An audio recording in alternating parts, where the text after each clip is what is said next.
Welcome to the Panterra Networks admin portal.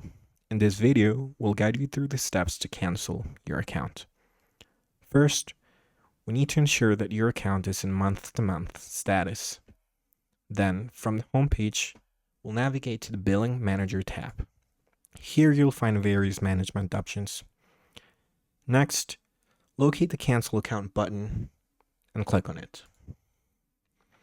A form will appear asking for the reasons and comments you're canceling your account.